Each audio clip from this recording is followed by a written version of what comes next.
গ্রামের বাড়ি এসে হঠাৎ করেই আয়োজনটা করে ফেললাম। পরিবারের অন্যান্য সদস্যদের কথা ভেবে নিজের ইচ্ছাশক্তির বিরুদ্ধে গিয়েও অনেক সময় আমাদের গৃহিণীদের কাজ করতে হয়।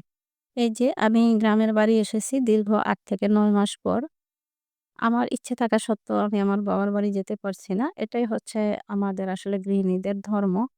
কোনো কাজ কিংবা কোনো সিদ্ধান্ত নেয়ার আগে পরিবারের অন্যান্য সদস্যদের কথা ভাবতে হয়।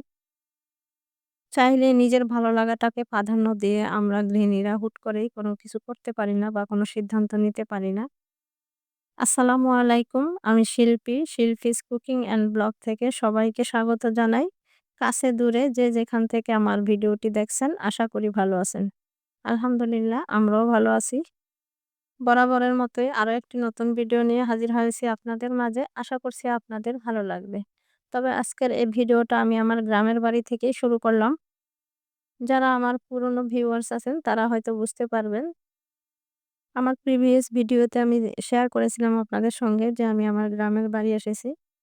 তো গ্রামের বাড়ি যেদিন এসেছি সেদিন তো দেখিয়েছি যে ব্যাগপত্র রেখে আমরা আমার বোনের বাসায় চলে গিয়েছিলাম। তো এটা হচ্ছে তার পরের দিনের ভিডিও আরকি। বোনের বাসায় যেদিন গিয়েছি সেদিন বোনের বাসায় থেকেছি, ওরা আসতে দেয় না।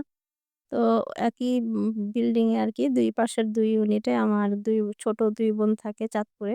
ওদের শ্বশুরবাড়িও চাঁদপুর। কিন্তু ওই যে ছেলে-মেয়েদের লেখাপড়ার সুবিধার জন্য আরকি শহরমুখী।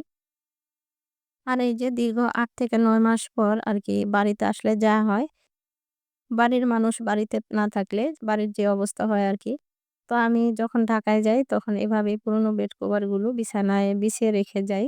যাতে বিছানায় কোনো ধুলিবালি না পড়ে। আর আসার পর ওই বেড কভার গুলো একটু ঝেড়ে মুছে আরকি তার উপর দিয়ে নতুন বেড কভার বিছিয়ে আরকি থাকার উপযুক্ত করে তুলি। তো বাড়িতে আসার পর যে সমস্যাটা হয়েছে আরকি আমার, এখানে নেটে খুবই প্রবলেম। অনেকেরই ভিডিও দেখতে পারিনি। আমি একটা পোস্টও দিয়েছিলাম। তো জানি না কে কতটুকু বিশ্বাস করেছেন। গ্রামের বাড়ি যারা মাঝে মধ্যে যান তারা বুঝতে পারবেন যে আসলে গ্রামে ওভাবে নেট পাওয়া যায় না। একটা ভিডিও দেখতে দেখা যায় যে অনেকটা সময় লেগে যায়। এরপর আবার কমেন্ট করতে গেলে দেখা যায় কমেন্ট পোস্ট করা যায় না। শুধু মানে ঘুরতে থাকে। তো এই আরকি সমস্যা। আর তাছাড়া আমি গ্রামে আসলে অনেকটাই ব্যস্ত হয়ে পড়ি। আমার বাসার চেয়ে আমার মনে হয় যেন আমার গ্রামের বাড়িতে কাজটা অনেক বেশি। কারণ বাসায় আমি রেগুলার থাকি, রেগুলার কাজটা রেগুলার করে ফেলি এবং হেল্পিং হ্যান্ড থাকে। আর এখানে গ্রামে যেহেতু আমি অনেকদিন পর আসি, আমার সবকিছুই মানে ধুলিবালি এলোমেলো থাকে। এগুলো গুছিয়ে উঠতে আমার অনেকটা সময় লেগে যায়। এরপর আবার আমাদের গৃহিণীদের সেই কমন কাজ রান্না-বান্না, খাওয়া-দাওয়া, ছেলে-মেয়েদের স্বামী, ছেলে-মেয়েদের পছন্দের মূল্য দেওয়া আরকি। যেহেতু ঢাকায় থাকে, ঢাকায় থাকলে তাদের পছন্দ বা তাদের চাওয়া-পাওয়া একরকম থাকে। যখন গ্রামে আসে তখন আবার দেখা যায় যে তাদের গ্রামের অনুযায়ী তাদের চাওয়া-পাওয়া রুচির পরিবর্তন হয়। তো এই যে তাদের এই মূল্য দিতে গিয়ে দেখা যায় যে আমার হিসাবের খাতাটা জিরো। তো কি আর করা, আসলে আমাদের প্রত্যেকটা মায়ের এই সেম অবস্থা আমার মনে হয়।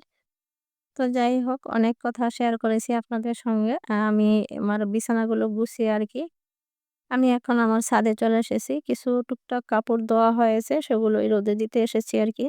আর আপনাদের সঙ্গে আমার বাড়ির ৩ টা বেডরুম শেয়ার করা হয়েছে। আর একটা বেডরুম আসলে শেয়ার করা হয়নি। ওখানে আমার রোজাইন সাহেব এবং আমার রোজাইন সাহেবের মা আরকি শুয়ে আছে। তো আমি যে এসেছি আমার সাথে, আপনারা হয়তো লক্ষ্য করেছেন আমাদের মইজ্জা, মানে আমি যে বিড়ালটা পালি ওকেও নিয়ে এসেছি। আমার রোজাইন সাহেব, আমার বড় মেয়ে, তারা তো আছেই। আর আমার গ্রামের বাড়ি ১ম আমার রোজাইন সাহেব এসেছে। মানি তার নানার বাড়ি সে ১ম এসেছে। তো বুঝতেই পারছেন আরেকটু ব্যস্ত আমি। আর তার কথা মাথায় রেখেই আসলে আমাকে এখন একটু চলতে হয়। যেহেতু শহরে এতদিন ছিল, এখন হঠাৎ করেই তার স্থান পরিবর্তন। তো আরেকটু সচেতন থাকতে হয় আরকি আমাকে। আর এই তো আমার বাড়ির ছাদ থেকে আমার বাড়ির চারদিকটা একটু ভিডিও করে আপনাদের সঙ্গে শেয়ার করলাম। আর ছাদে উঠে দেখি যে আমার বাড়ির নিচতলায় আরকি আমার ছোট যা থাকে। তো ও দেখলাম যে ছাদে খুব সুন্দর ফুল গাছ লাগিয়েছে। তো সেটাও আপনাদের সঙ্গে একটু শেয়ার করলাম। আর এখন আমি ছাদ থেকে বাসায় এসে নাস্তাটা রেডি করে নিয়েছি। তো আজকের নাস্তায় খুব বেশি কিছু করিনি। মানে রুটি বা পরোটা বেলার ঝামেলায় যাইনি। আমি এখানে ব্রেড আর কেক নিয়েছি, কলা দিয়েছি ওদের, আমার ছেলে-মেয়েদেরকে। আর গ্রামে আসলে আপনার ভাইয়ার নাস্তা খাওয়া কিংবা দুপুরের খাবার কোনো কিছুই তার ঠিক থাকে না। মানে তাকে তো খুঁজেই পাওয়া যায় না। আর সাথে ছিল চিকেন মিটবল। এতে আমার ছেলে-মেয়েদের নাস্তা হয়ে গেছে। আর আমার যা আরকি নিচ থেকে খেজুরের রসের পায়েস দিয়ে গিয়েছিল। এই দিয়ে আমাদের সকালের নাস্তাটা আজকে আরকি সেরে নিয়েছি। তো এই তো এখন হচ্ছে দুপুরে রান্না-বান্নার পালা। তো যেটা বলেছিলাম, আমি যেহেতু গ্রামের বাড়ি এসেছি, তো আমার মা বারবারই বলছিল যে বাড়ি যাওয়ার জন্য, মানে আমার বাবার বাড়ি যাওয়ার জন্য, মার কাছে গিয়ে একটু থাকার জন্য। তো এই তো ইচ্ছা থাকা সত্ত্বেও যেটা হয় আরকি, ১ম দিকেই অনেক ইচ্ছা ছিল যে যাবো মার কাছে। কিন্তু পরে এই যে সবার কথা ভেবে যে আগের দিন ঢাকা থেকে জার্নি করে এসেছি। সাথে আমার লজিন সাহেব আছে, আমাদের মুয়েজ্জা আছে। তারপর আবার বোনের বাসায় গিয়েছি। বোনের বাসা থেকে আবার বাড়ি এসেছি। এরপর আবার ঢাকায় যেতে হবে। আসলে এতটা জার্নি ওদের সহ্য হবে না। আর আমার লজিন সাহেবের জন্য এটাই ছিল ১ম আরকি এত বড় জার্নি। এর আগেও এতটা লং জার্নি করেনি। খুব জোর আমার বাসা থেকে ওদের বাসা কিংবা দেখা যায় যে টিকা দিতে নিয়েছি, অতটুকুই ছিল। তো সেই ভয়ে তো পরে আর রাজি হইনি যে মাকে বলেছিলাম, "মা আপনি আসেন।" আর যেহেতু আমরা আগের দিন আমার বোনের বাসায় গিয়েছি, সেখানেও মার সাথে দেখা হয়েছে। মা দেখা করতে এসেছিল। তো আমরা পরদিন বোনের বাসায় একদিন থেকে যখন বাড়িতে চলে এসেছি, মা আবার বাড়িতে গিয়েছিল। তো বাড়িতে গিয়ে আবার আমাদের সব বোনকে ডেকেছিল। আসলে ওই যে আমার এই বাধ্যবাধকতার জন্য পরিবারের সবার সমস্যার কথা ভেবে। আর তাছাড়া আমি গেলে দেখা যাবে যে আমার হাসব্যান্ড যেতে পারবেন না। কারণ মূলত এখন গ্রামের বাড়ি আসা হয়েছে উনার কিছু কাজের জন্য। তো ওই কাজগুলো সারার জন্য উনি খুব পেরেশানিতে আছেন আরকি। তো এইজন্য খুব একটা ইচ্ছে করছিল না যেতে। তো মাকে বললাম যে, "আপনি চলে আসেন।" আর আমার বোনদেরকেও বলছিলাম, "তোরাও চলে আয়, তাহলে হয়তো মার কাছে ভালো লাগবে। একসাথে সবাই থাকবো।" তো ১ম দিকে বোনরা আরকি রাজি হচ্ছিল না। যেহেতু আমি অনেকদিন অসুস্থ ছিলাম ঢাকায়। ওরা বলছিল, "আপনি তো অসুস্থ। তো আপনার কাছে গেলে শুধু আপনি অসুস্থ শরীর নিয়ে আবার ঝামেলা করবেন। দরকার নেই।" আসলে বোন হচ্ছে আমাদের মেয়েদের জীবনের সুখ-দুঃখের সাথী। এটা আমরা মনে করি, কারণ আমরা ৪ বোন। সবসময় দেখা যায় যে সবাই সবার সুখ-দুঃখের আলাপ আলোচনা সব আমরা নিজেরা বোনেদের মধ্যেই করি। আসলে মায়ের সাথে সবসময় সাংসারিক সবকিছু শেয়ার করা যায় না। আর এই তো দেখেন মায়ের ভালোবাসা। তো মাকে যখন বলেছিলাম, "আপনি চলে আসেন", মা সেই ভোরে আজানের সময় উঠে রান্না করে পোলাও আর গরুর গোশত রান্না করে তারপর নিয়ে এসেছে।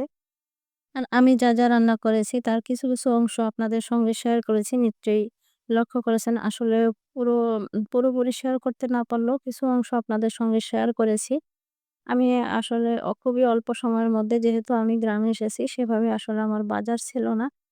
হয়তোবা ৩-৪ দিন থেকে আবার ঢাকায় চলে যাব। তো সেভাবে আসলে বাজার করা হয়নি এই কয়েকদিনের জন্য। যাওয়ার সময় দেখা যাবে যে ফ্রিজ অফ করে রেখে যেতে হবে। আবার সে হয়তোবা আসলে রোজার ঈদের সময় আরকি। তো যখন ওরা আসতে রাজি হয়েছিল ঠিক ১২টার দিকে, ১২টা থেকে ১২:৩০টার দিকে আপনাদের ভাইয়াকে আমি বাজারে পাঠিয়েছি। তো মুরগি, গরু সবকিছু আসলে কিনে আনতে হয়েছে। আর আমার বাসার কাছেই নিচেই আরকি। গিয়ে আমি দোকান থেকে আদা, রসুন এগুলো নিয়ে এসে একসাথে সব কেটে আরকি ব্লেন্ড করে নিয়েছি। আর খুবই সংক্ষেপে রান্নাবান্না করেছি। যেহেতু মা গরুর গোস আর পোলাও নিয়ে এসেছে, তো পোলাওটা আর আমি রান্না করিনি। কারণ আমি যেদিন বাসা থেকে এসেছি সেদিন খিচুড়ি রান্না করে খেয়ে এসেছি এবং নিয়েও এসেছিলাম ছেলেমেয়েদের জন্য। সাথে মুরগির মাংস রান্না করে নিয়ে এসেছিলাম। আবার বোনের বাসায় দেখা গেছে যে ওরা পোলাও খেয়েছে, তাই আরকি এখন মাও নিয়ে এসেছে। তো ভাবলাম ভাত রান্না করি। তো আমি এই যে মুরগি রান্না করেছি, গরুর মাংস, শোল মাছ রান্না করেছি আর হচ্ছে গুড়া মাছ রান্না করে নিয়েছি। তো এই তো ছিল আমার শর্টকাটের আয়োজন। আর কি বলবো, প্রত্যেকটা রান্নাই এতটা টেস্ট হয়েছিল, যেহেতু সবকিছুই তাজা ছিল গ্রামের আসলে। আর এই যে শোল মাছ দিয়ে আমাদের নিজেদের গাছের শিম দিয়ে রান্না করেছি। যেহেতু নিজেদের গাছের একদম টাটকা শিম ছিল, রান্নাটা খুবই মজা হয়েছে। বিশেষ করে আমার মা আর আপনাদের ভাইয়া খুবই পছন্দ করেছে। সবকিছু একসাথে কেটে-কুটে আসলে ২ চুলায় বসিয়ে দিয়েছি। তো খুবই অল্প সময়ে হয়ে গেছে। যেহেতু ২ চুলায় একসাথে রান্না করে নিয়েছি, সবকিছু গুছিয়ে নিয়েছি। তো ২ ঘন্টার মধ্যেই দেখা গেছে যে আমার রান্না-বান্না কমপ্লিট হয়ে গেছে। তবুও ৪টা বেজে গিয়েছিল আসলে ওদেরকে খাবার দিতে। আর মা আর বোন বলে কথা, তারা তো যখন দেখবে তাদের সামনে তাদের বোন কিংবা মা দেখবে তার মেয়ে কাজ করছে, তারা তো আর হাত গুটিয়ে বসে থাকতে পারবে না আসলে। তারা তো হাত লাগাবেই। আর এই যে দুপুরে খাওয়া-দাওয়ার পরে কিছুক্ষণ রেস্ট নিয়ে, গল্প মেরে, আড্ডা মেরে এখন হচ্ছে সন্ধ্যার নাস্তার পালা আরকি। তো আমার বোনরা বলছিল সন্ধ্যায় বাসায় কোনো নাস্তার ঝামেলা করা হবে না। সন্ধ্যার নাস্তা বাহির থেকে কিনে আনবো। কিন্তু আমি আগে থেকেই প্ল্যান করে রেখেছিলাম যে বাড়ি আসলে পাটিসাপটা পিঠা বানাবো। কারণ এই পাটিসাপটা পিঠা আমার মায়ের খুব পছন্দ। মানে যেকোনো পিঠাই আমার মায়ের খুব পছন্দ। তো আগে যখন মা বানাতে পারতেন আসলে, তখন তো বানিয়ে নিজেও খেতেন। আর আমরাও মানে মায়ের সাথে খেতাম। কিন্তু এখন সেভাবে আর আরকি পেরে ওঠে না, শরীরে দেয় না। কিন্তু শখটা তো ঠিকই থেকে গেছে। তো সেখান থেকেই ভেবেছিলাম যে এবার বাড়ি আসলে পাটিসাপটা পিঠা বানাবো। তো সেজন্যই আরকি সুযোগ বুঝে পাটিসাপটা পিঠাও বানিয়ে নিলাম। আর এই তো এখানে সন্ধ্যার দিকে আরকি সবাই মিলে ঘুরতে বেরিয়েছে। আমার বোনের বাচ্চারা সহ আমার ছেলেমেয়েরা সবাই মিলে আরকি খালা, বোনের মেয়ে, বোনের ছেলে সব মিলে একসাথে ঘুরতে বেরিয়েছে। এটা আমাদের এলাকায়ই আরকি। ঘুরতে বেরিয়ে তারা এই যে বলছে যে, "এখান থেকেই চা খেয়ে যাবো। বাসায় গিয়ে আর চা খাবো না।" এখানেও দেখেন আমি আমার রোজান সাহেবকে নিয়ে আর মুইজ্জাকে নিয়ে বাসায় থেকে গেছি। ওদের জন্য বাহিরে যাইনি। যেহেতু গ্রামের বাড়ি সন্ধ্যার দিকে বাহিরে এখনো একটু কুয়াশা পড়ে তাই আরকি। তো আমি বলে দিয়েছিলাম আমার মেয়েদেরকে আমার জন্য একটু ভিডিও করে নিয়ে এসো। তো এই তো তারা মজা করে চা খাচ্ছে আর আমাকে দেখাচ্ছে। তো আজকের মতো আমি ভিডিওটা এখানেই শেষ করছি। সবাই ভালো থাকবেন, সুস্থ থাকবেন। আল্লাহ হাফেজ। আসসালামু আলাইকুম।